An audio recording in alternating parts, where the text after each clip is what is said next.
ప్రభునందు ప్రియమైన దేవుని బిడ్డలారా, మీ అందరికీ ప్రభుపేట వందనాలు. మీ అందరికీ నూతన సంవత్సర శుభాకాంక్షలు తెలియజేస్తున్నాను. ఈ నూతన సంవత్సరంలో మిమ్మల్ని అందరికీ కలవటానికి దేవుడు కృప చూపించాడు నాకు. యూట్యూబ్ ఛానల్లో వీక్షిస్తున్న మీ అందరికీ ప్రభుపేట వందనాలు తెలియజేస్తూ ఒక కొత్త కాన్సెప్ట్ మీ ముందు పెట్టాలని అనుకుంటున్నది. ఏంటంటే మత్తయి, మార్కు, లూకా, యోహాను ఈ నలుగురు కూడా యేసుక్రీస్తు ప్రభువారు 3.5 సంవత్సరాలు చేసిన పరిచయాన్ని వారి గ్రంథాల్లో రాసేశారు, వారి పుస్తకాల్లో. అయితే యేసుక్రీస్తు ప్రభువారు స్వయంగా తన నోటితో పలికిన మాటలన్నిటిని కూడా ఈ ఛానల్ ద్వారా ధ్యానించాలని నేను ఆశపడుతూ ఉన్నాను. స్వయంగా యేసుక్రీస్తు పలికిన మాటలు మత్తయి సువార్తలో, యోహాను, అలాగే మార్కులో. అయితే మార్కు సువార్తలో 16 అధ్యాయాలు ఉన్నాయి. మార్కు సువార్తలో యేసుక్రీస్తు ప్రభువారు మొదటి అధ్యాయం నుంచి చివరి అధ్యాయం వరకు స్వయంగా తాను పలికిన మాటలను ధ్యానించాలని నేను ఆశిస్తున్నాను.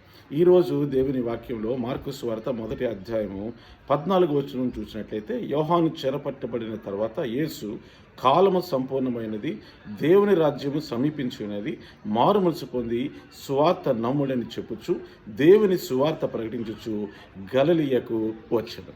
యేసుక్రీస్తు ప్రభువారు బాప్తిస్మిచ్చి యోహాను దగ్గర బాప్తిస్మం తీసుకున్న తర్వాత ఆయన లోకంలోకి వచ్చిన తర్వాత ఆయన చెప్తున్న మొట్టమొదటి మాట మార్కు సువార్తలో ఏమన్నదంటే, ఇదిగో దేవుని రాజ్యం సమీపించి ఉన్నది కనుక మారు మనసు పొంది సువార్తను నమ్మండి అంటున్నాడు. సువార్త అంటే గుడ్ న్యూస్.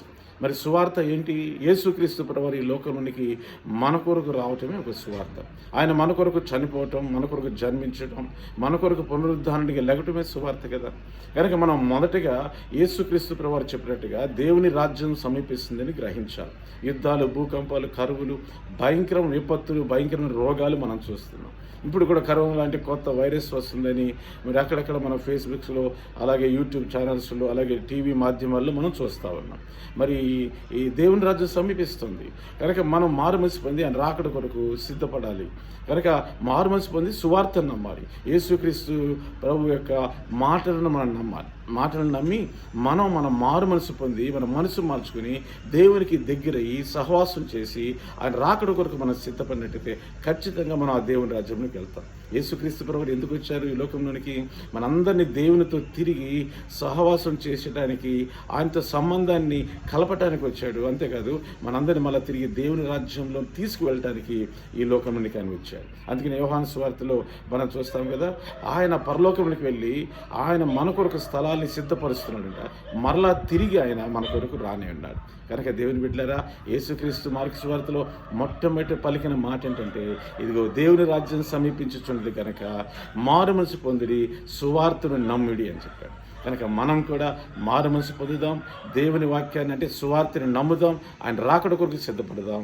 అటువంటి కృప దేవుడు మీ అందరికీ దయచేయను గాక. ఆమేన్. ప్రియమైన యేసయ్య, మీకు వందనాలైనా వీక్షిస్తున్న ప్రతి బిడ్డని, ప్రతి కుటుంబాన్ని దీవించి ఆశీర్వదించండి.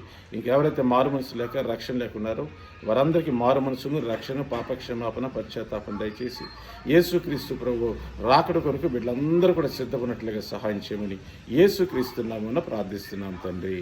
ఆమేన్. God bless you all. Amen.